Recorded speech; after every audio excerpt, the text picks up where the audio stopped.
Good afternoon to everybody in Europe. Good morning to all those in the United States. We are now in the fourth and final panel discussion. Good afternoon to everybody in Europe. Morning to all those in the United States. We are now in the fourth. It's very unusual to be standing in a hall which is completely empty and having discussion at long distance. Okay, the countries of the Baltic Sea region are at a constant east-west crossroads for ideas, economies, and politics. Of course, they're not the only ones. We can find other crossroads around the world. But because we are here and our discussion today is about the Baltic Sea region, their future and our security are important to us. Today's topic is let us look at the changing global power balance and its consequences for the Baltic region. Today's moderator, and it's a pleasure to be introducing him, although Dutch-born, Dr. Hans Benedict served in numerous impressive senior positions in the U.S. government, in the U.S. Senate Foreign Relations Committee, in the National Security Council, and at the State Department. He is a distinguished fellow at the Atlantic Council. In academia, he was director of the Institute for the Study of Diplomacy at Georgetown University and the director of studies of London's International Institute for Strategic Studies. Dr. Benedict is author, co-author, or editor of about 20 books and has written over 200 articles, editorials, and reports. His most recent book is Friends, Foes, and Future Directions, published by the RAND Corporation. It is a great pleasure to be introducing the moderator for this next panel discussion.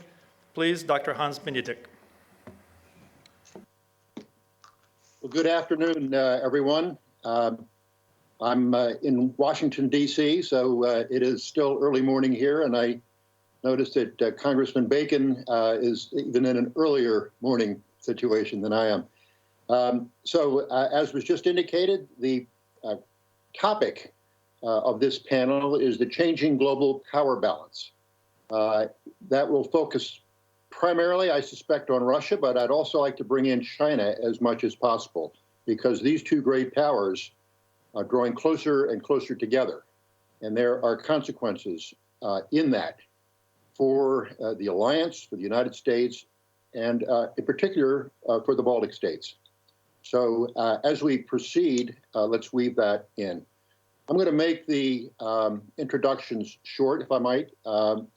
The bios are all available, but we have a fantastic panel for you.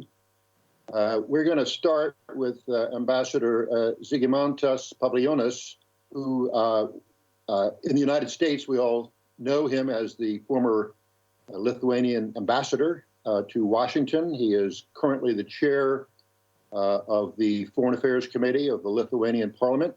We're going to ask him to sort of set the stage. What is the nature of the great power challenge? What are the consequences of this changing global power balance? So we'll start there. We'll move from that to Congressman Don Bacon, who is in Omaha now. He is a retired brigadier general in the Air Force, so he brings that military experience to the table. He serves with the House Armed Services Committee and is co-chair of the House Baltic Caucus. We're going to ask the congressman to focus on how is the U.S. responding to these various challenges? How will they likely respond over the next decade? Is that going to change? How will the growth of the Chinese power affect that? We'll move from that to my friend, General Henner Braus, who is currently in Potsdam. He is with the German Council on Foreign Affairs. We had worked together a lot when he served as the Assistant Secretary General at Nato for policy, defense policy, and force planning. And many of the tremendous developments within the alliance over the past 6 or 7 years, the adaptation that has strengthened deterrence, we can thank Heiner for that. He is going to focus on NATO and what has been NATO's response to this changing global power balance, and what does that mean for the Baltic states. And finally, I was saying earlier to Marco, in the United States in baseball, we have a cleanup hitter. That's the power position. He's going to be the cleanup hitter.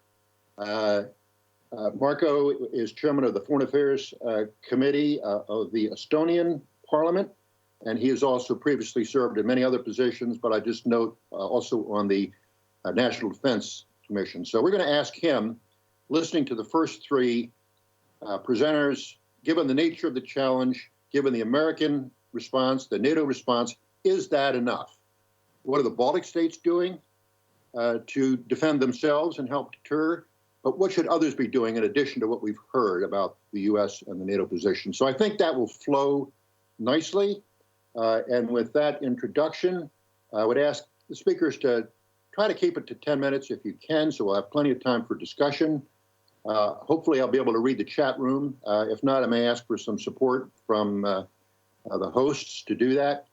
But Ambassador Pavlionis, would you, I don't see you on the screen. You may be there in person. May I turn the mic over to you.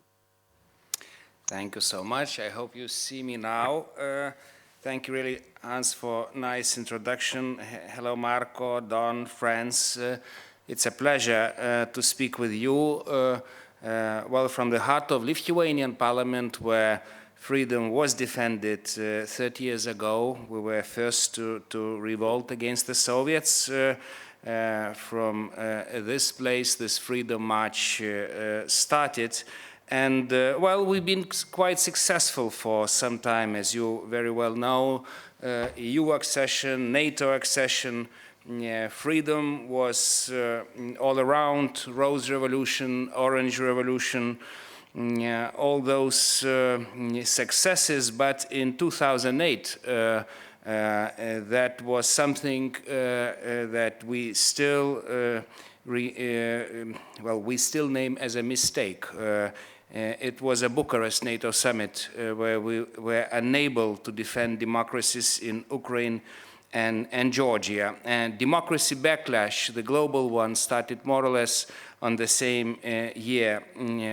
Russia's invasion into Georgia, then following invasion into Ukraine. We've been able to kind of contain it at some level. We had Magnitsky legislation in US, and then EU and Baltics and other countries followed. We had first sanctions finally introduced to Russia, though we were not able to do it after intervention into Georgia, and it was our big mistake. We had Lithuanian presidency in EU when association agreements were signed with three countries, Ukraine, Georgia, and Moldova, Ukraine with some variations, as you very well know. And during Trump administration, US troops moved into the region. So we had some successes, but I would call it limited. We were on defensive, we were reacting, we were containing, but we had no strategy whatsoever how to push back, how to spread our values and defend those democracies in the region. So I would say, looking to some inspirational factors in the region, we have to revise our strategies and now do what we can do to come back to the glory of before 2008, to regroup and march further. So those inspiring facts for me that needs to be, that we need to capitalize on, first of all, is revolution in Belarus. It started in August last year. It still continues. Thousands and 10,000s arrested, some killed, thousands tortured, and it still continues. It's actually now restarts again. This year is so crucial to Belarus. We discussed this. We discussed freedom in Belarus with Marco recently in Kalinovsky conference. So now I'm looking to big Washington, the new Washington that that actually put democracy in the front of foreign policy agenda. So do it, please. Do it with us. New elections this year, exactly like State Department representative was saying yesterday. So this is one thing that we should and must do for this year, because if not, country might be annexed, and we will have another Crimea, we will have another geopolitical clashes just in front of our borders. Next thing, I already mentioned, it's Ukraine and Georgia. I was listening carefully to Blinken hearings in Senate Foreign Affairs Committee. He was defending Georgia's membership in NATO. Well, this is interesting. This is for the first time I finally hear a US representative defending it. I still remember Hillary Clinton in Chicago in 2012 saying that next NATO summit will be maps for Georgia and Ukraine. It, of course, didn't happen. So it's time to correct those mistakes, to defend those democracies, because they are dying. Democracy backslide in Georgia is obvious, and we have to really push it back, push those oligarchs' money back, restore democracy there, and grant membership to Ukraine and Georgia. Of course, with conditionalities, of course, with very strong supervision and so on. And then we would in parallel do the same with the EU enlargement. Ukraine, Georgia, Moldova, we will work hard together with Poles and other ayatollahs of enlargement to make it happen using Polish EU presidency in 25, Lithuanian EU presidency in 27. We can do it. And finally, Russia. We have started the debate inside the EU that this is not about Putin, this is about democracy, please. All those principles that we have until now with Russia, 5 once in EU, it doesn't cover democracy at all. So let's start working on democracy in Russia, on democratic Russia, on European Russia. And here we have some instruments. We have pockets to attack. We have the Achilles knee of Russian autocracy. It's a big money. They don't care about the state.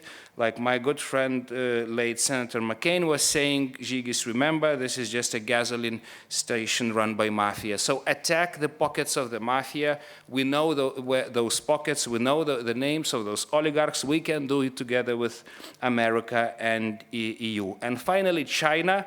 Lithuania, well, we are not making a big publicity out of it for different reasons, but we withdraw from 17+1.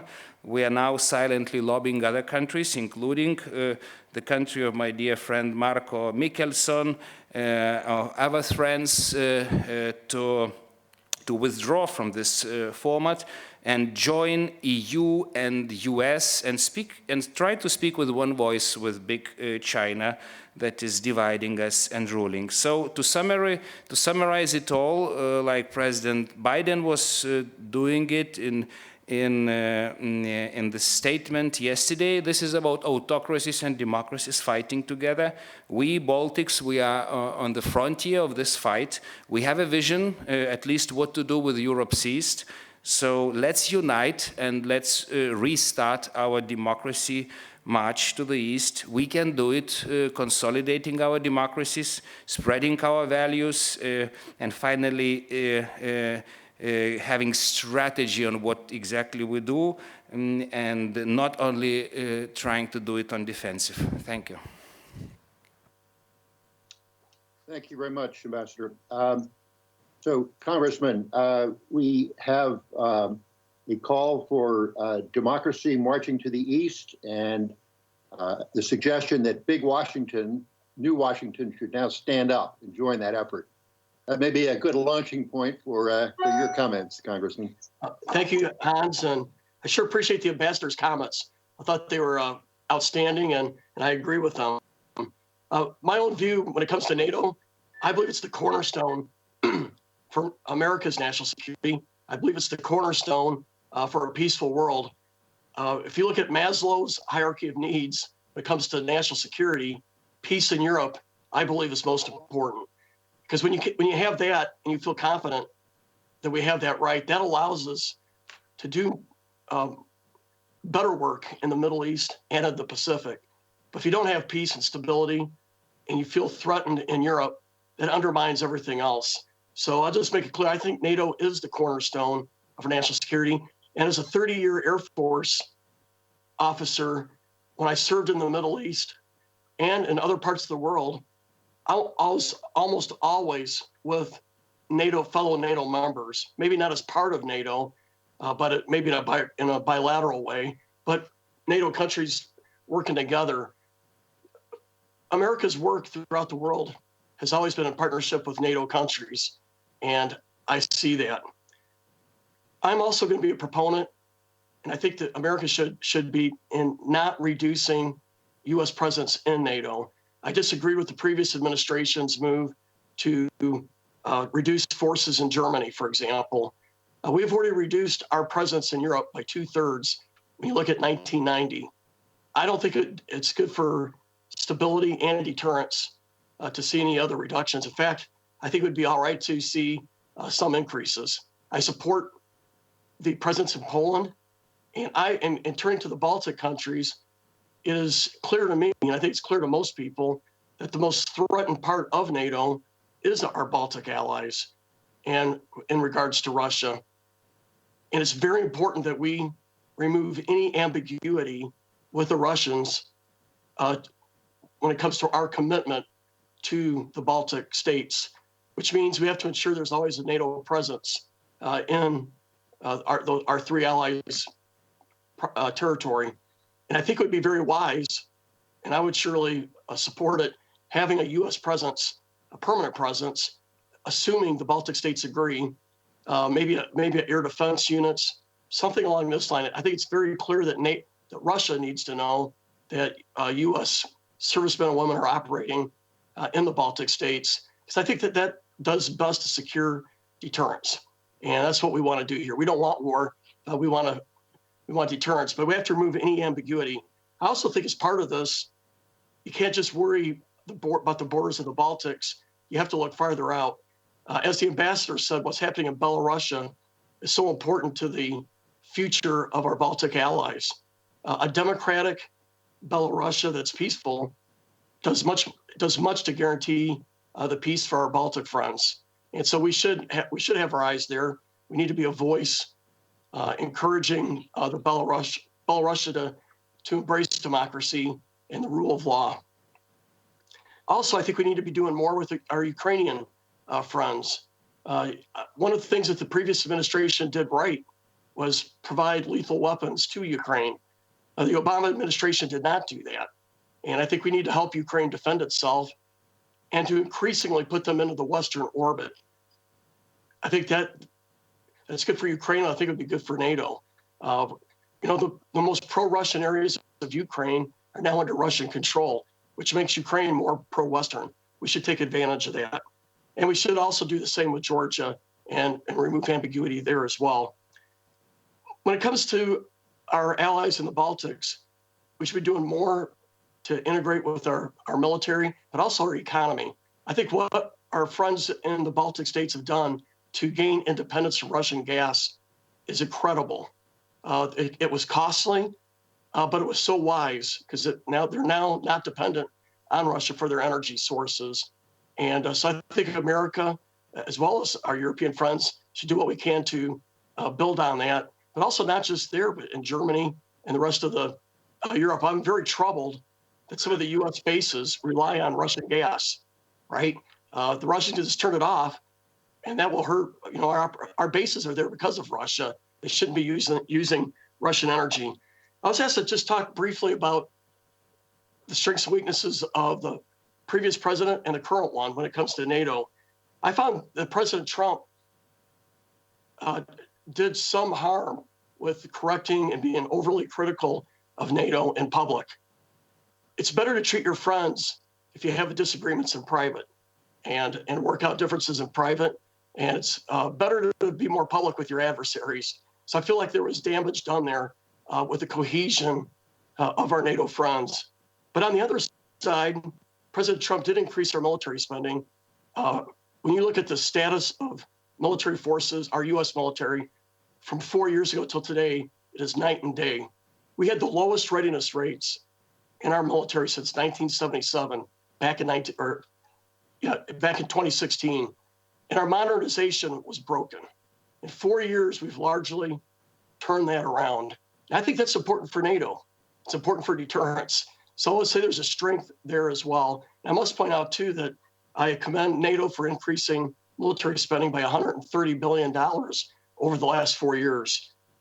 The current president, you're going to find him more verbally supportive of NATO, but there's going to be pressures in his administration to reduce the military spending. And so you're going to see it's sort of the inverse of what we had under President Trump. And so you're going to have a positive, but you're going to have a negative here with portions of his administration and many Democrats on the Hill wanting significant cuts to the U.S. military. I don't think they have the power to do that right now, but there's going to be a debate on that. And it's my hope that the United States will sustain military spending at the rate of inflation. We won't see increases above that. I don't want to see any reductions either. When you look at Russia, it's interesting to note they have a GDP the size of Mexico, but yet they have the most modernized nuclear force in the world. They've modernized their ICBMs. They've modernized their submarine-launched missiles. Their bombers are not quite as current, but the point being is they've made them a first-world threat with the investments they've made in their military. And there is no doubt that they have aggressive attitudes and they will take advantage of weakness where they see it. That's why we have to take the threat to the Baltics very seriously. We can't assume that there will be good motives or good intentions from Putin or the Russian leadership. In fact, we must assume the opposite and ensure that we have a strong deterrence. China is now equal to America in GDP. Their military is going to eventually match us in capability, quality. They already match us in quantity. So when you look at Russia and China, and then you also look at maybe Iran, I think the key takeaway for me is that United States, we may be an indispensable country, but there's no way we can do it all. So therefore, allies and alliances and partnerships have gained value. They're more important than ever because we need countries with like values working together to defend these values. And no one country can do it. We have to do it together. If we don't, China or Russia, perhaps both, will fill this void with the values we can't agree with. We support individual liberty, rule of law, free markets. They do not. And it's a better world when these values reign supreme. So to piggyback on the ambassador's comments, I think it's important that we have moral clarity on what we believe and what China and Russia believe. Because our values are the most important weapon we have in the world. People in Micronesia, Africa, the Middle East, they want prosperity. They like free markets. They like individual freedoms. People yearn for religious freedom and freedom of speech. These are the most important weapons we have, and we need to use them. We need to show what we believe versus what the Russians and Chinese believe. So with that, I'll just close on this. I think the thing that's hurting America the most right now is hyperpartisanship and divide. And that weakens us with NATO, it weakens us with China, weakens us with Russia. And that's a challenge in democracy.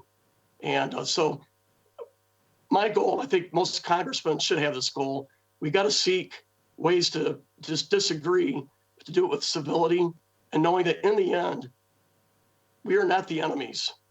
It's potentially the Chinese communists, the Russian oligarchs, the Iranian mullahs. But our friends, we can disagree with, but we're still friends. And that's the same principles we should have as well with our allies. So with that, I yield back. Thank you. Congressman, thank you. Amend to your last comment there about unity in the United States and the importance of American strength to all of this. General Brous, Congressman says NATO is a cornerstone for all of our security, and we, the United States, we can't do it alone. That's a great segue to your comments. Perhaps you could tell us first a little bit about what NATO's been doing over the last several years to prepare for this, great power shift, and also what NATO will be doing over the next decade to strengthen itself to meet all of these challenges, including the Chinese challenge. Over to you. Thank you very much, Hans, and I will try to do what you have asked me to do with pleasure, and start by saying that, as you all know, in early 2014, Russia's aggression against Ukraine profoundly altered the security environment in Europe. Since then, NATO agreed and has been implementing a comprehensive program to strengthen its deterrence and defense posture. It has not been completed yet, by far not, but NATO has made progress. Enhanced forward presence of 4 multinational battle groups in the Baltic states is considered by many the most visible element of this program. Today, only a few years later, however, the alliance is confronted with a number of different regional, global, and transnational challenges and risks concurrently. Russia's destabilizing behavior continues. The rise of China, the enduring threat of terrorism in the south of Europe, instability along NATO's southern periphery, the proliferation of cyber and hybrid threats, emerging and disruptive technologies, and the manifold security implications of climate change. All these developments have given rise to diverging threat perceptions, strategic priorities, and also disputes among allies in the recent past. Think of the many critical comments made by former President Trump about NATO and individual allies, but also President Macron's statement of NATO being brain dead because of unilateral actions by some allies without coordination. Or the dispute between Turkey, Greece, and France lately about access to oil and gas reserves in the Eastern Mediterranean Sea. But coping with all the emerging regional and global challenges with which no single nation can manage alone, not even America, requires a first and foremost unity and unified strategic vision.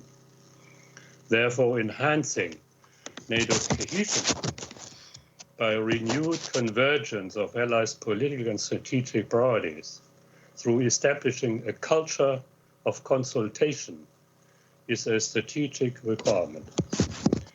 What matters is to redefine NATO's political strategic role to deal with regional and global challenges in the coming decade and to fulfill its core function, which is protection and security for all its members.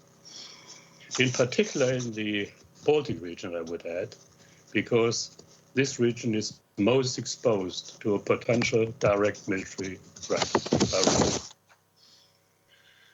With this in mind, at their London meeting in December 2019, the NATO's political leaders invited NATO Secretary General Stoltenberg to present a proposal for a forward-looking reflection process to further strengthen NATO's political dimension, including consultation. Stoltenberg appointed an independent expert group to inform the reflection process and to present recommendations on how to develop NATO towards 2030. The group presented its report with 138 substantial proposals end of last year. Now NATO is working on a set of proposals to be submitted to the political leaders for their decision later this year on how to further develop and adapt the alliance for the coming decade towards NATO 2030. Secretary General Stoltenberg summarized this challenge into 3 imperatives. NATO must A, stay strong militarily, be more united politically, and take a broader approach globally. tasking to the Secretary General to lead the work on a new strategic concept is expected to be part of the envisaged summit's decisions. Against this background, determining the impact of the changing global balance of power in the Baltic region requires looking more closely at the evolving strategic challenges and risks that will likely bear on the security and the stability of the whole of the transatlantic community. First, there is China's rise to great power status in political, economic, and technological, and increasingly military terms.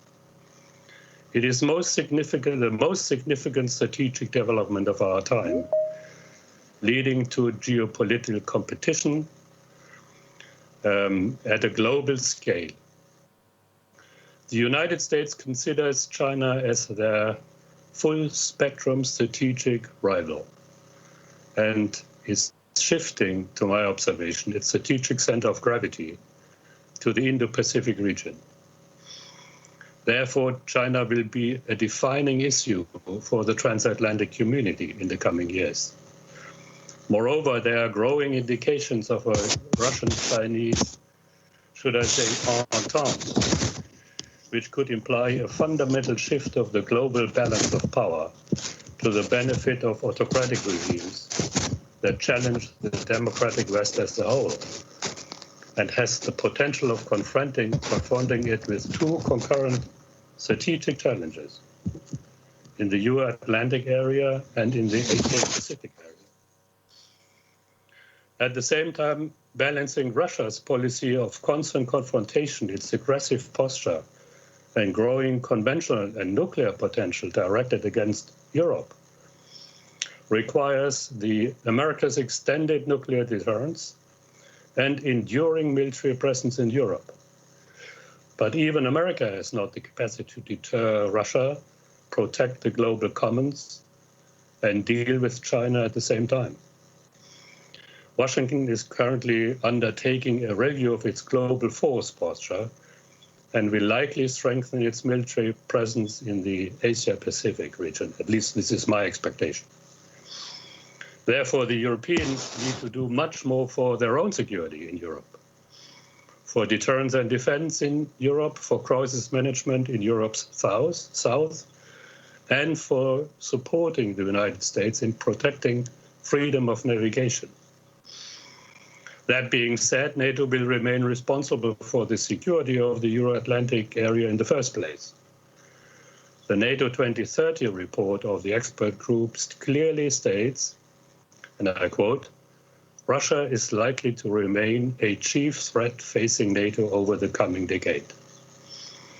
Therefore, the alliance must focus on strengthening its deterrence and defense posture in full and without delay, in my view."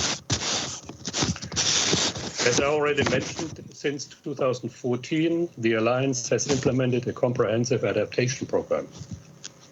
It is geared to significantly enhancing NATO's capacity to respond to potential threats in a number of regions at risk, stretching from the Norwegian Sea through the Baltic region, Black Sea region, and the Mediterranean, to North Africa and the Middle East. Significant progress has been achieved, but the implementation of NATO's posture is not yet complete. I could also say far from being completed. Let me mention 7 measures that I believe should be undertaken in the years to come. Number 1, societal and system resilience against malicious cyber activities and disinformation, as well as protection of critical transport infrastructure, energy supplies, power grids, and digital communications are NATO's first line of deterrence and defense. NATO should therefore set national resilience targets to ensure a common standard. Second, the multinational battle groups deployed in the Baltic states and Poland demonstrate that even in the event of a limited incursion, Moscow would immediately find itself in a military conflict with the whole of NATO, including the 3 nuclear powers, the United States, France, and the United Kingdom. But the combat readiness of the battle groups should be further strengthened. First, by adding combat support units and enablers. And second, and I ask my American colleagues to listen carefully, by US combat units to be added to each of the battle groups in the Baltic states, as these would further increase significantly, I guess, the deterrent value of these forces. Third, in 2018, allies agreed the NATO Readiness Initiative. They committed to and achieved by 2020, and this has been achieved, providing 30 battalions, 30 air squadrons, and 30 combat vessels, requiring no more than 30 days to be employed in theater. It was also agreed that these forces must be developed into several land combat brigades, maritime task groups, and enhanced air wings at very high readiness, thereby greatly improving NATO's rapid reinforcement capability. And I think this is still work in progress. 4. In 2019, NATO decided not to respond to the deployment of new Russian land-based intermediate-range nuclear-capable missiles by deploying nuclear missiles in Europe, in parentheses, which would be consistent with deterrence logic, but by primarily advanced conventional capabilities. Therefore, the provision of effective air and missile defense capabilities by European allies to protect critical infrastructure and forces for reinforcement is of utmost importance. 5. NATO must uphold the nuclear sharing arrangement, which remain central to the United States extending nuclear deterrence. Russia must realize that its territory would not be a sanctuary if it were to threaten Europe's territory and populations with Euro-Atlantic nuclear missiles. Moscow must be brought to embark on effective arms control as a means to enhance strategic stability in and for Europe and reduce risks. Presidents Biden and Putin recently agreed to extend the New START treaty by 5 years, and I hope they use the time to develop a new agreement. Sub-strategic weapons threatening Europe must, in my view, be included in these negotiations. 6. The ability to move forces rapidly over great distances to regions at risk in a crisis is of key importance for effective reinforcement of allies.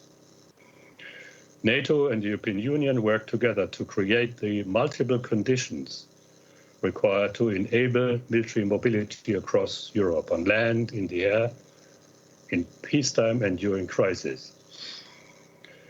The implementation of the European Union Action Plan and NATO's enablement plan is ongoing, but progress could be faster. Nations that are members of both NATO and the EU must engage to accelerate implementation.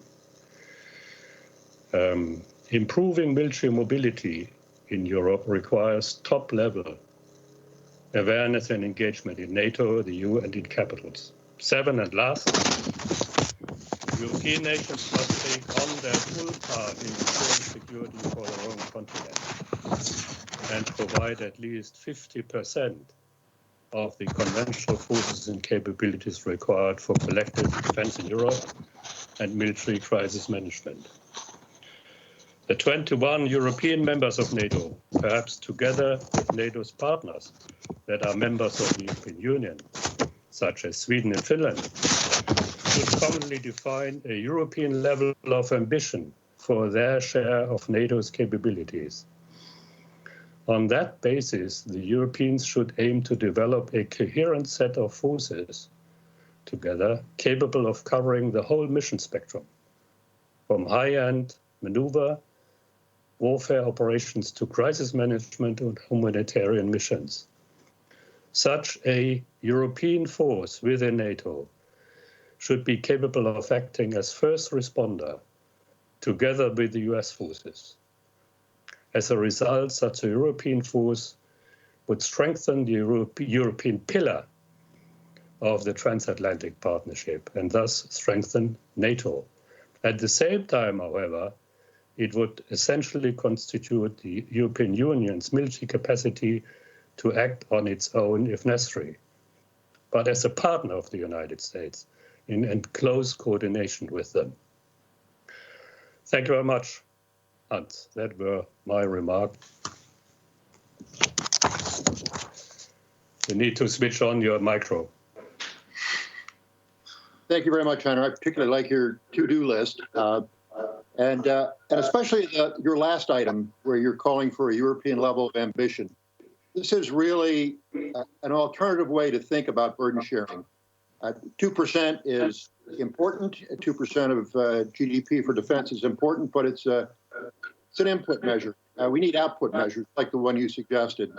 I've also been suggesting for a long time. So I hope we can talk further about that. Marco, we have heard that. Am I getting troubled here? I'm hearing echoes. I'll continue. We have heard a call for a democratic march to the east. We have heard the congressman saying that the NATO commitment is critical, but the U.S. can't play the largest role in that. We have to continue to be there. And then there's been a discussion of a potential American pivot to Asia because of the Chinese challenge. So add all of that up and comment perhaps also on some of the recommendations that were made. Are we at the point where Russia is properly deterred? What more do we have to do? Bring us into the future on how you see these developments, what needs to be done. And I think you're muted. I'm okay now. Thank you, Hans, and great to be with you. It's very interesting, very much kind of the topics already laid out what I wanted to say, but again, I go through a couple of topics, what was said, but also I would like to, from the very beginning, say that if we look back 17 years, that Estonia, Latvia, Lithuania are members of NATO already for 17 years, since 2004. It is incomparable, the situation for us, let's say, where we had the kind of NATO in 2004 and what we have actually on the ground in the Baltics already in 2021. And if you ask, is that enough? Yes, this is a lot, but this is not yet enough, because what is happening, and as Žygimantas already started with, kind of told us the wider picture, and Heinrich added as well, that we are entering at the moment into kind of global, very turbulent period of time for Western allies, for United States, for Europeans, and perhaps never before NATO allies, or Western allies by and large, had so many serious challenges at the same time. And they are not only kind of how to handle asymmetric threats in the Middle East or in a kind of terrorist groups doing this and that, but this is kind of state actors which are extremely powerful, like China. And China is going to set the game for many years to come. And at the same time, of course, Russia is not kind of fading away. Yes, it might be, as Don said, it could be kind of their economy size of Mexico, but they are a serious threat specifically for smaller nations of NATO like we are here in the Baltics. And this is why when we starting to focus on those multiple challenges, and this is very natural and understandable that Indo-Pacific is getting more and more attention, and not only because US with their his allies in Southeast Asia is dealing with those threats, and more European nations are looking forward also how to be there present as well as allies. We should not forget that another authoritarian state, which is Russia, could try to use the moment, and then the struggle is up for new kind of rules of the game in the world. And as we saw during Alaska meeting recently, that this game is on and fully on. Then Russia has shown already, not only in 2014, then they occupied and annexed Crimea, but in 2008, then they launched the war against Georgia just to put brakes on NATO enlargement to South Caucasus, or even earlier. We shouldn't forget what Russia did in the 90s during Chechen wars, because this was sort of kind of signal to everybody that Russia is fully ready to use conventional forces to achieve their geopolitical aims and goals. And this is why Baltic states must be today and for the future on the radars of allies in terms of how to deter Russian main goal, strategic goal against Western allies. And this is not only, we're talking here about the land grab. This is probably not the primarily important question for Moscow. For them, strategic goal is to dismantle NATO.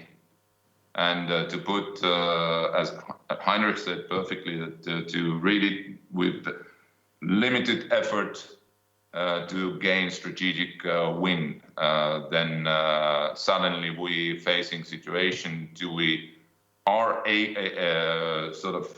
ready to go and deter physically, if needed, Russia or not.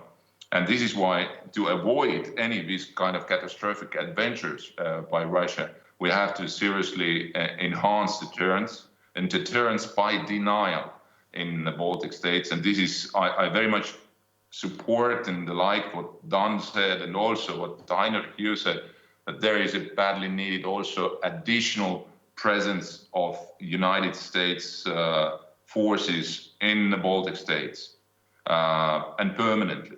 If you ask Don, could we agree with that? Yes, I will support that. And I hope, I'm more than sure that my colleagues here, 101 members of Estonian Parliament, will wholeheartedly support this.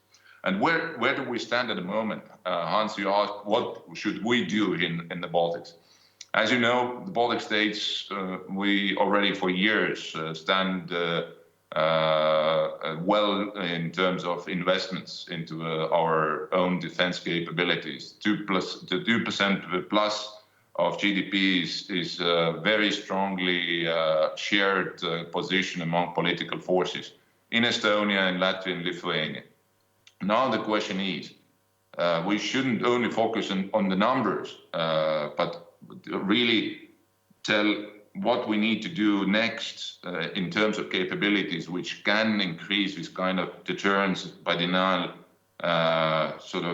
visibility, and make it serious for Russia to accept that there is no need to even think about adventures in the Baltic states. And this is maritime and air defense components. This is something where we seriously have to increase efforts, both three Baltic states together, find the ways how we could cooperate in terms of in procurement, in planning, in putting together sort of comprehensive plan. But also it is very important that we, while this is relatively expensive investment, be ready to work together with our allies. And this is, I would like to really appreciate and say that this is what the US Congress has done in terms of investments into Baltic defense through European Defense Initiative. This is very much appreciated here in the Baltics, and this is something where we have to go forward. And I hope that the more united we are in the Baltics in terms of what is our common vision for investments, the more we can also rely on your support, let's say, in terms of putting money into the right place. Couple of more points I would like to make. I can see already very positive sort of signs that, for instance, Estonia, Latvia governments are nearing or closing up to the common procurement decision about the maritime defense capabilities. So I'm more than sure that the Baltic states can do today and in coming years more united projects as we have done in the past. But now, what Žygimantas said, one very important aspect, kind of what we have to think besides military deterrence is deterrence by defending liberal democratic values. This is something which works both with China and with Russia, and specifically with Russia, of course. Strong support to Belarus, strong support to Ukraine. I'm worried about the current escalation again in eastern Ukraine, and it could lead us to the very nasty results in coming weeks if we don't pay attention to what Russia is aiming to achieve there. The support of Ukraine is enormously important, and the same applies to Belarus. If they can sustain as democratic and become, like Belarus, to become a democratic nation, that will have enormous effect to Russian people in coming years and will help perhaps one day to turn Russia to become more open democratic society. So this is extremely important. But now, how to challenge the both Russia and China at the same time? Enormously difficult task. But I see here the good possibility actually to use what we have done already during the last 70 years, which is NATO. NATO has shown that strong transatlantic unity actually deters any serious threat. And of course, we should add, perhaps not only thinking about NATO here, but perhaps it is time to also enhance again Washington and Brussels into the debates about free trade area of North Atlantic, which could set new standards in technology, in AI, in some other areas, which could balance actually the kind of growth or imminent growth of China in this area. So I really call up actually our American colleagues as well to pay attention to this, that this is something that could actually deter Chinese sort of efforts even better than if we are united. And last but not least, I had recently a very interesting chat with my old Russian friend. He used to be quite important politician, but he escaped politics and he is now in business. And I asked him, how do you feel? What's going on? And he said that I'm very happy that I'm not anymore in politics, because it's not the time for chess. It is time for wrestling.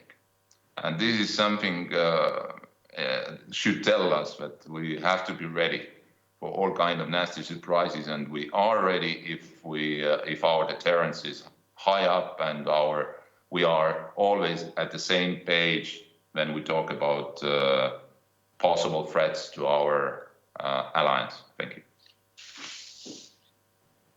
Thank you very much, Marko.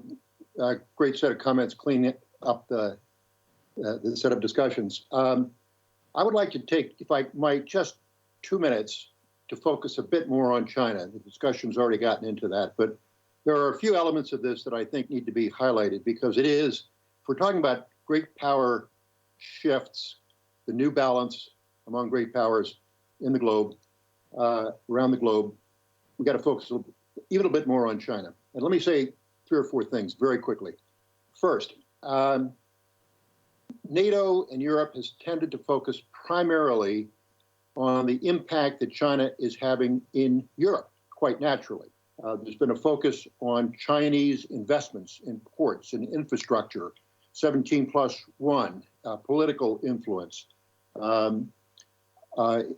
China's influence in the defense supply chain and our reliance on that. But that has been pretty much internal to Europe. I think there are broader issues that Europe also needs to focus on. We've already talked about the Sino-Russian entente. It's not an alliance yet, might be one day. Joint military exercises are already quite evident, so there's that operational component. What we're missing a bit is that the arms sales from traditionally Russia to China have shifted. We're now into Sino-Russian defense industrial cooperation, which is a whole new level and has profound effects for the capabilities of both of these potential adversaries. And we have already mentioned if Russia feels that its sort of backdoor is covered, it could be more assertive in Europe.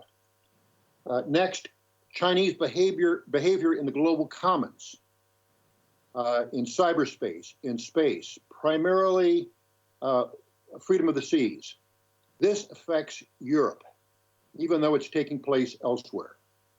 It affects Europe and NATO fundamentally. And finally, just to make that point again, what happens in Asia affects Europe more today than ever.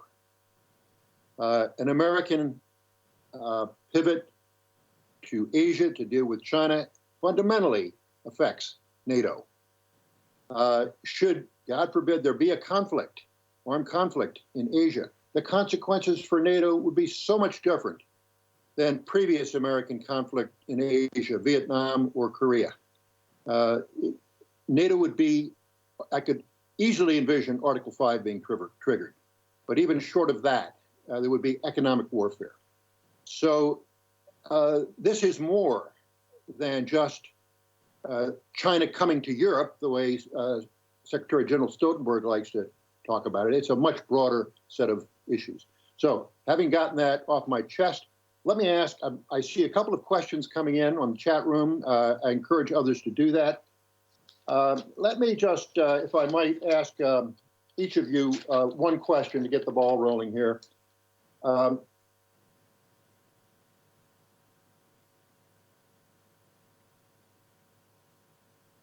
Ambassador Pavionis, let me start with you.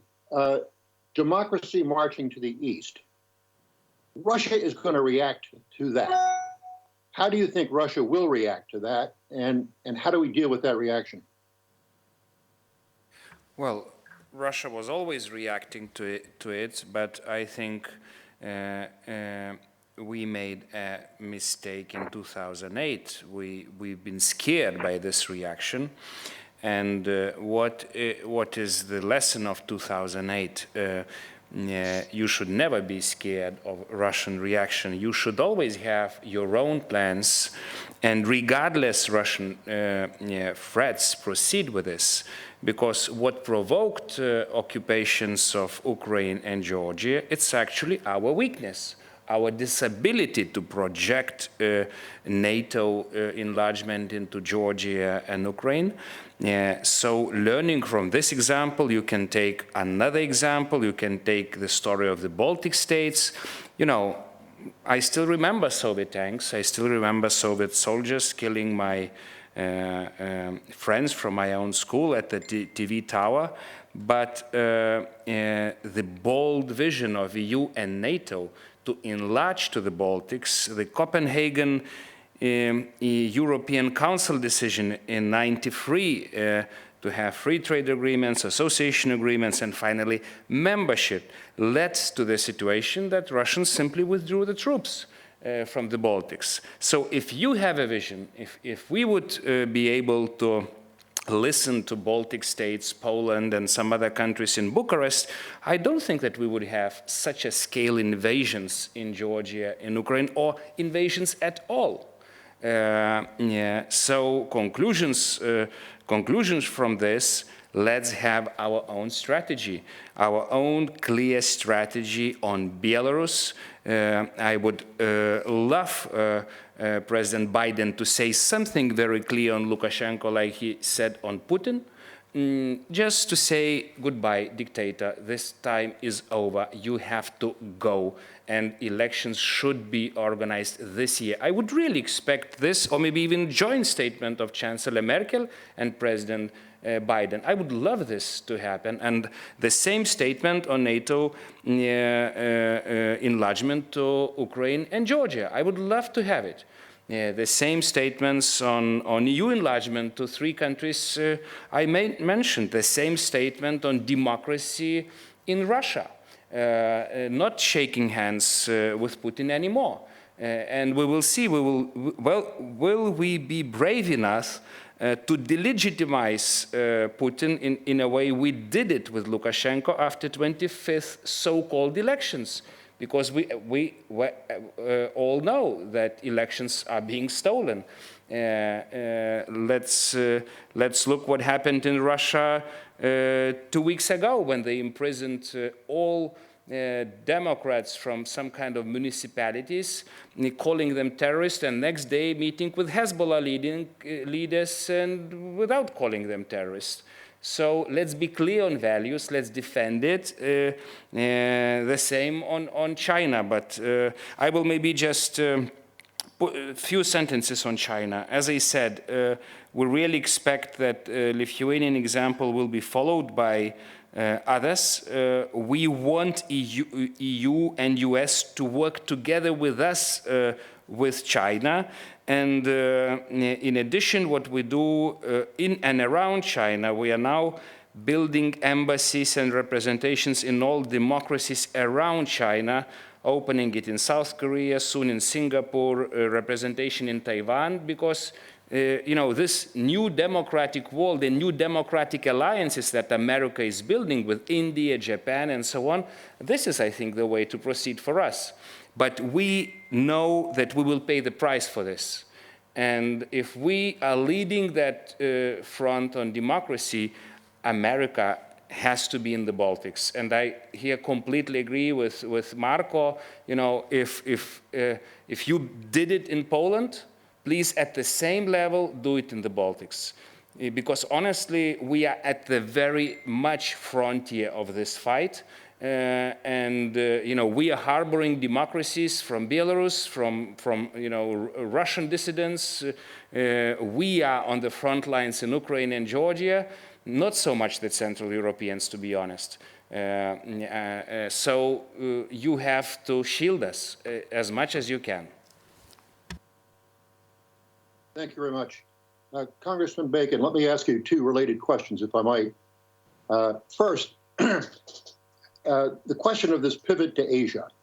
How do we manage that? We obviously have commitments in both of these regions, as well as in the Middle East.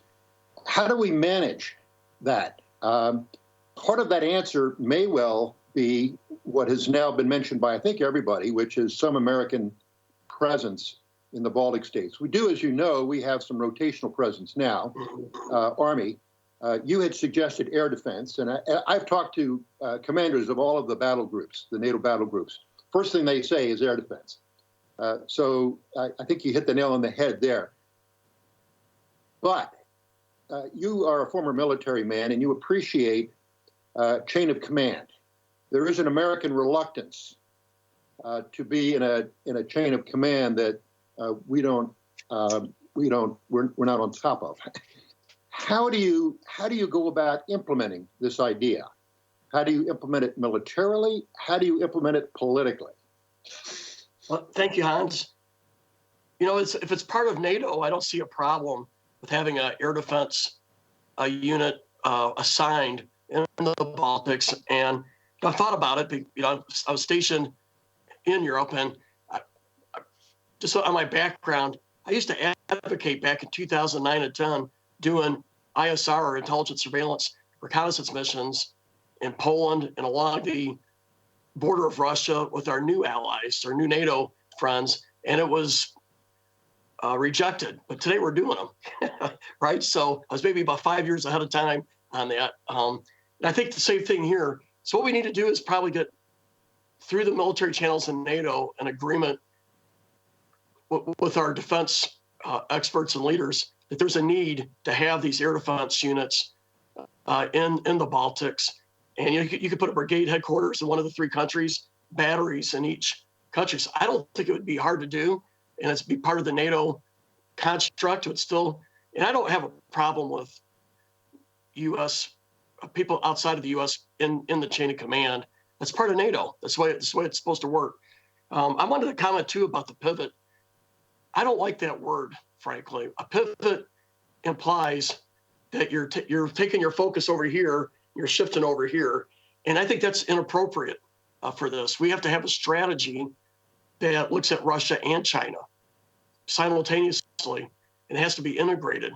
And part of that is a strong NATO. As I mentioned in my opening comments, NATO's got to be the backbone of our national security. A secure, peaceful Europe allows us to work in the Pacific and the Middle East.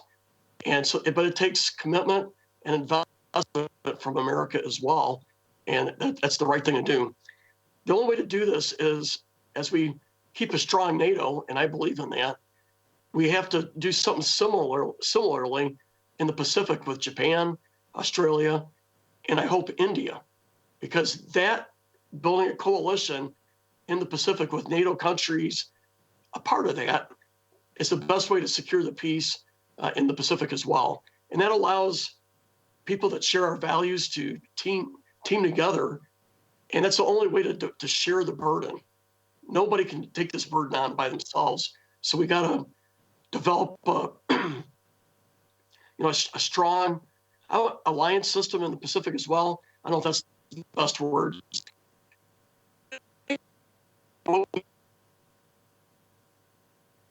A lot of multilateral.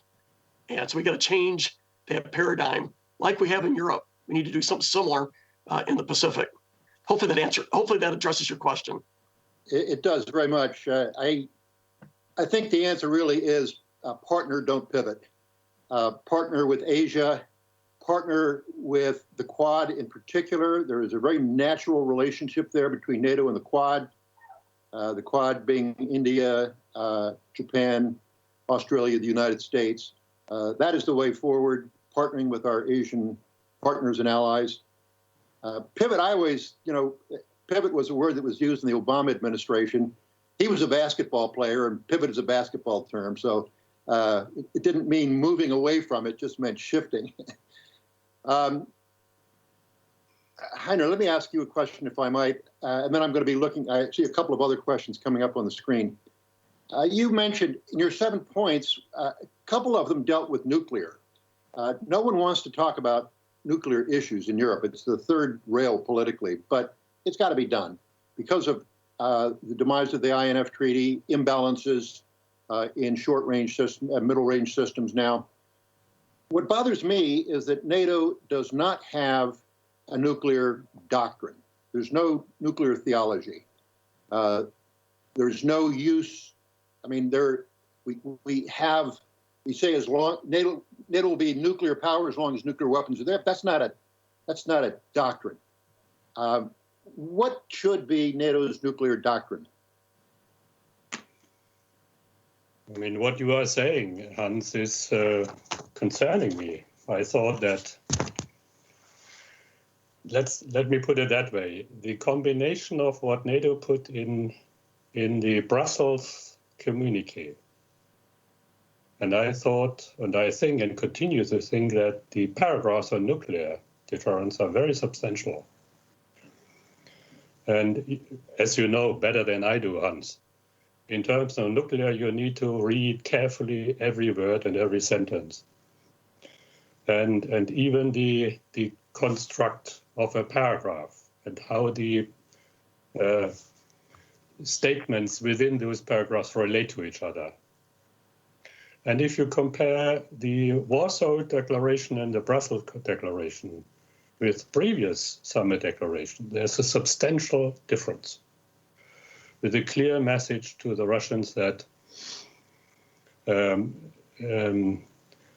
NATO is back in, if you wish, back in the area of nuclear deterrence and thinking and developing plans.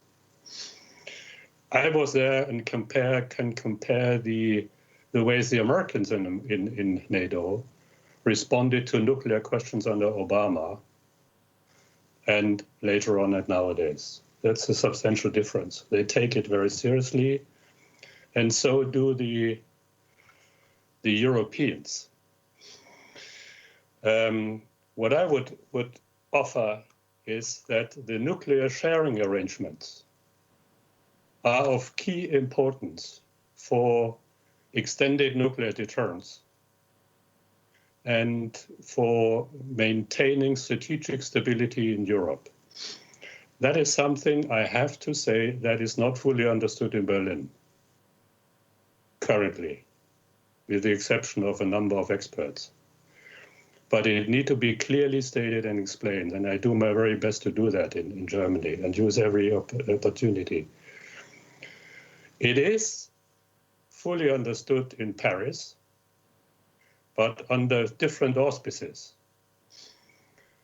I would like to quote a friend of mine who was saying, we don't believe in extended deterrence, but we are happy that the Americans offers it to the non-nuclear European states, and we are happy that you, Germany, believe in it, and also the others. This is, if you took aside the ironic tone, this is very true. Even the French are dependent on US nuclear deterrence. Their nuclear deterrence alone would not be credible for covering the whole of Europe. The same is true for the UK. And I think all the Eastern allies fully understand the importance of the existence of nuclear bombs located in a couple of European countries, and the arrangement that European dual-capable aircraft would transport them in case the Council decided to do that, or the NPG decided, the Nuclear Planning Group decided to do that in a war, with a view to reminding the Russian leadership of the risk they are taking if they continue to attack, because it would alter the nature of the conflict. And the message of altering the nature of the conflict to the leaders in Russia means you can't control it. You are taking an unacceptable risk of being inflicted with an unacceptable damage to yourself. That is what is written between the lines. So part of my answer is, A, we need to maintain, by all means, the nuclear sharing arrangements. That is the reason why we, Germany, need to replace the aging Tornado by the most modern aircraft to contribute to these arrangements and being capable of carrying by dual-capable aircraft those American bombs. And the combination of it, an American threat by nuclear means to Russian territory from Europe, carried by European aircraft, that is the strongest deterrence you can express towards the other side. That is one thing. But we must not forget that the Russian military doctrine envisages the close coordination and combination of conventional means and nuclear means. And NATO's biggest and greatest concern is they might make use of it in a conflict. In other words, they might see an opportunity, and I will come back to the overall strategic situation, why, to conduct a limited land grab, and then it would be the Baltic region.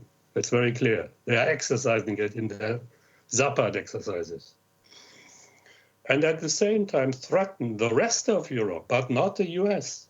the rest of Europe, the capitals and critical infrastructure, with nuclear intermediate range missiles. That would be very, very dangerous. This combination, it would mean the possible decoupling of Europe's security from the US.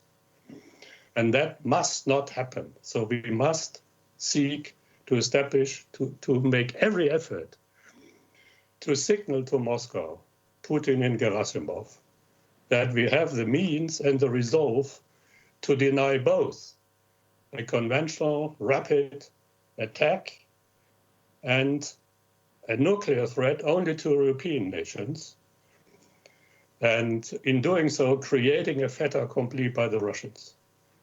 A fait accompli would be disastrous for NATO. It would be a quick win, so to speak, strategically, without a long war. So that is why the protection of the Baltic region, the Baltic states, and Poland, and credible deterrence being established there, linked with the rest of Europe, but in particular with the United States, is of utmost importance to keep stability also in this region. Many, and Hans, you will allow me to say that, many also in America underestimate the importance of keeping that region stable and free and connected with the remainder of Europe and the remainder of the US, rather than allowing the Russians to take it and then fight back by a long conventional war. This would be devastating. We must not allow that. Therefore, we must do everything that sends the right message to Moscow that whatever they are dreaming of in this regard, they would not be successful. And in the worst case, they would inflict an unacceptable damage on themselves. Yeah. That is why we need, So I agree very much. The concern is the land grab, the nuclear threat, divided alliance. That is the threat. It's almost back to Helmut Schmidt. Exactly. We are in a similar situation. The 1970s, the decoupling concern. Yes. And that's why the nuclear part of this equation needs to be focused on a bit more. Yeah. I've read all of the language. I'm personally not comfortable with just saying alter the nature of conflict. That's not clear as we should be. Yeah. So, Marco, let me turn to you. We're getting a couple of questions coming in from the audience, and let me give you two on China, if I might. The first is how far can Russia get along with China? Historically, they have always been belligerents. So is that historical antagonism, the Sino-Soviet split from the Cold War, is that going to be overcome? What's the nature of that challenge? How close will they get? What are the consequences? And then another China question, if I might. How do you counterbalance Chinese investment in the Arctic region? So Chinese involvement in the Arctic. So far, it's been fairly benign, but they are investing heavily in science and resources. How do you manage? Two easy questions for you. Okay, Hans, it's really two easy ones, but very interesting and very, very much kind of very topical ones. On Russia and China, I remember when I worked in Moscow in mid-90s as a journalist, I met one of Russia's top strategists in their defense circles, and he told me that, okay, we have historically kind of rooted problems with the West, but real problem for us is China, and growingly. And that was already 20 plus years ago. And I don't believe that they wholeheartedly today are in this kind of tactical alliance with China, because they understand, and the Chinese, it's coming from China's history, that they won't have ever any strategic ally. They don't need, and they don't need even Russia. This is only tactical moment at the moment how to perhaps influence or kind of use Russia in their gambit to get their rules accepted, on kind of vision about world politics and rules accepted. Of course, Russia is strategically important for China, not because of military power, but as full of resources, specifically, primarily Siberia, of course, and Arctic as a passage from east to west is increasingly important when we read all this news from Suez Canal now today, you know. So it is something where they find, of course, common language, and we have to be very careful, of course, looking at it. And Heinrich, you mentioned Zapad. In August, September, again, Zapad 21 is coming up, and we don't yet know 100%, but there are strong rumors that China will join Russia and Belarusian forces as well, first time ever for this kind of exercise. So this is something which is again, thing to look at. This is not the first time they, of course, have participated in East as well, East exercises. But on China, I see in Europe specifically, there are kind of in political environment on top level thinking that, can we handle both authoritarian regimes at the same time? Maybe it is possible to bring Russia in and kind of break it away from China. And specifically, we have heard this kind of thinking from French president, perhaps some others think as well that this is some kind of doable, but this is extremely dangerous, of course, for countries like us and Ukraine and others, if there could be kind of trade-offs. And this brings me to the point what I wanted to make as well. You said what to do in order to how to deter Russia in their assertiveness as well. This applies to China as well. But it is important that political messaging to the public is consistent in our countries, because if one of the top leaders of NATO countries says that nobody has told him why NATO is relevant, because Warsaw Pact is gone already for 30 years, and this interview was given a month ago for Financial Times, then how come we can ask our people, I mean, and the people by and large in member states, to support further investments into defense and also to really, get this wider support to the deterrence of Russia. And last but not least, on Arctic, as you said, it is vital, of course, to pay attention to Arctic, and of course, I could turn to Don and our allies who has specifically kind of direct connection and interest in Arctic.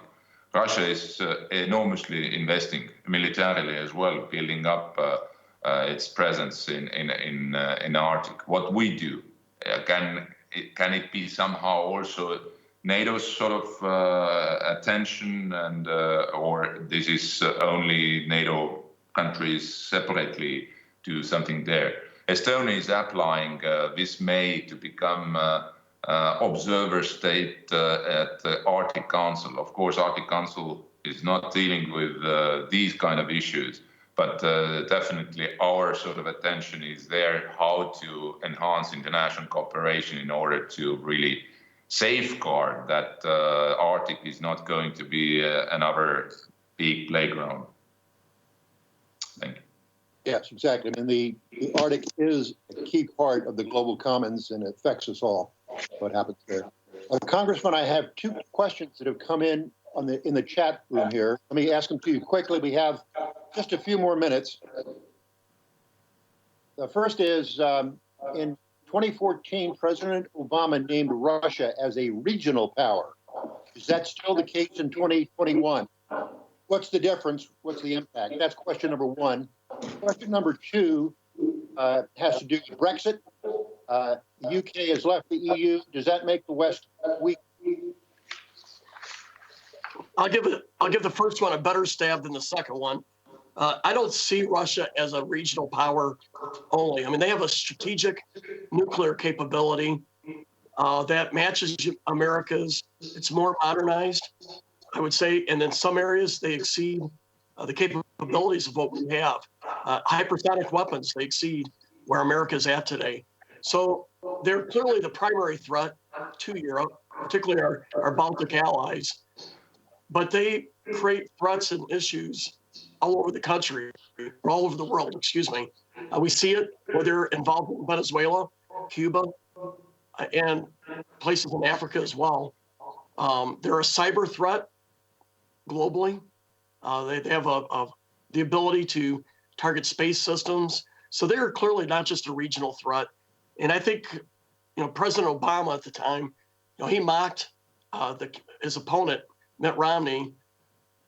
But in 2016, I think President Obama and the Democratic Party changed their tune when it came to Russia. I don't think they would say that today. A lot of that was said for political reasons, and I don't think it was accurate. So to answer your question, no, it's Russia's more than a regional power. It's a global threat, primarily a threat to Europe, but it's not constrained to just Europe. And on the second question, I'd like to think no on Great Britain. They're still part of NATO. America's always had a special relationship with the United Kingdom, and that's still the case. The United Kingdom has an invaluable role as part of NATO, and they've been great allies with America all over the world. And so I'm a big proponent of investing and nurturing that special relationship, and that should not change because of Brexit. Thank you.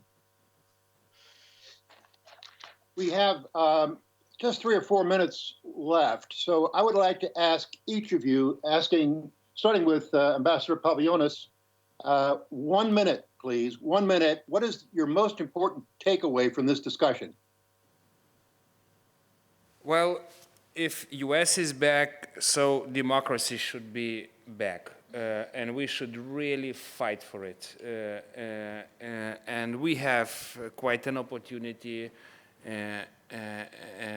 in order to push back the autocracies who've been grabbing territories and killing lives and occupying territories for more or less a decade all around. And we will win. We will, President Biden can create legacy like President Reagan did or President Bush did, but he just have to listen to the Baltics, and everything will be okay then.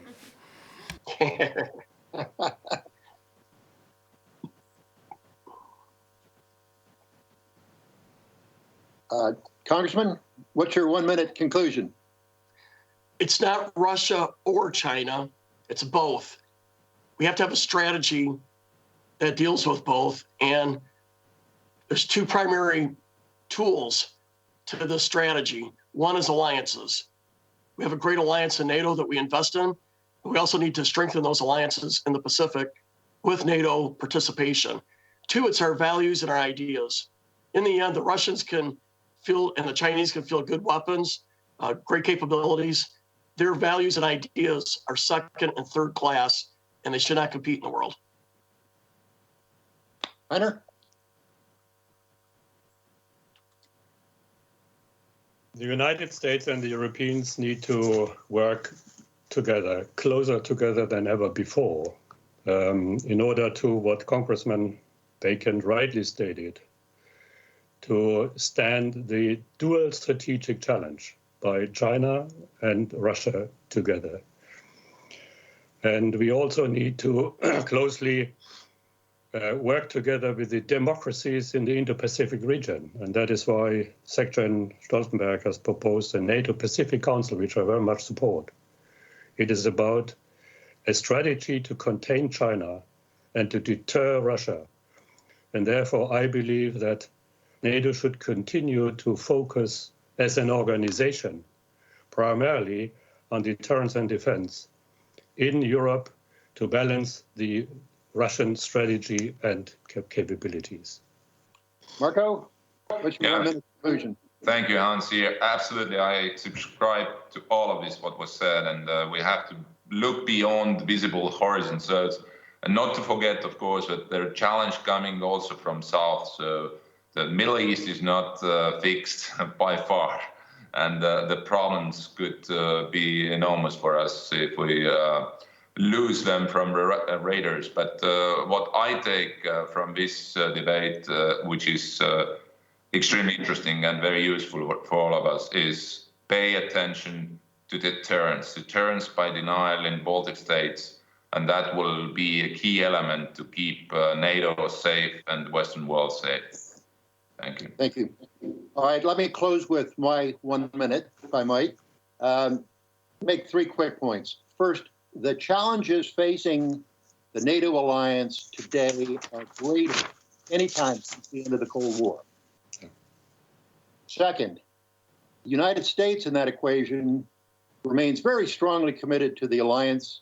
We see that from congressional resolutions, we see it from public opinion polls, we see it from statements made by the new administration, but there are some limits. The United States has budget pressures now that will impact defense. So the third point is Europe now needs to step up in a way that it hasn't before.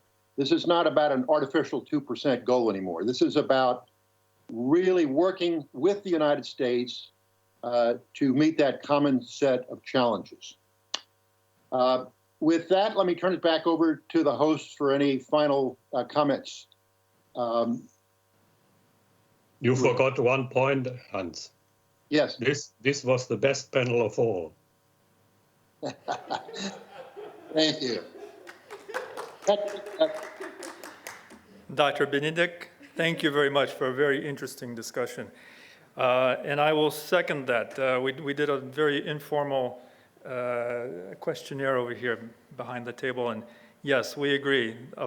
Even though all 4 panels were extremely interesting, this was indeed the most interesting one of all of them. And just a little bit of statistics.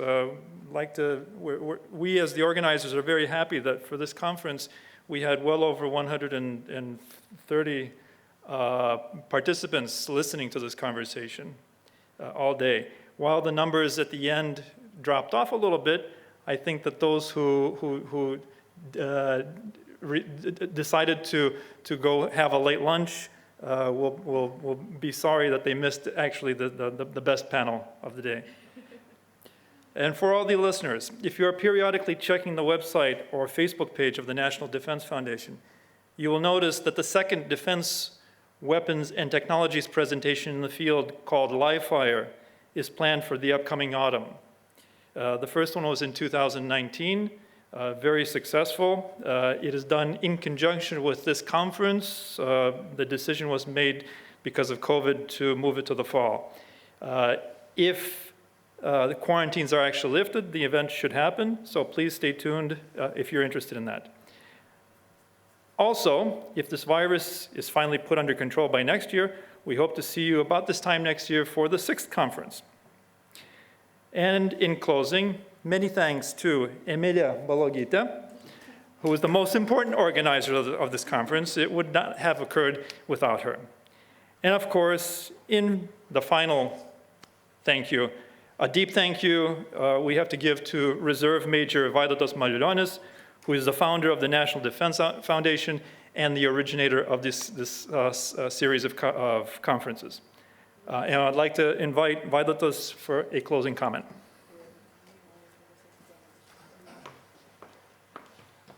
Thank you, Arūnas, for the nice words. And also, I just would like to add that the number of audience should be bigger, because we have our sponsor LRT, which is TV station, and they also provided their YouTube channel. So, and we don't know how many big numbers of audience they attracted, but I suppose it should be bigger than that.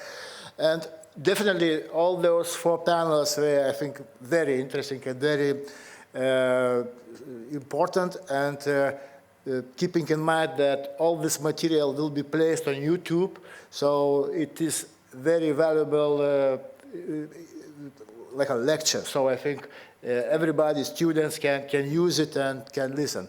And of course, I would like to thank all our sponsors and supporters. You can see their logos on this wall. And especially I would like to thank Emilia. She did tremendous job, and during the last 3 weeks, she was only one who was committed for work on this conference. So really, thank you very much, Emilia. Okay, and so now I would like to announce that Vilnius Security Forum is over, and looking forward to meet you next year. Thank you.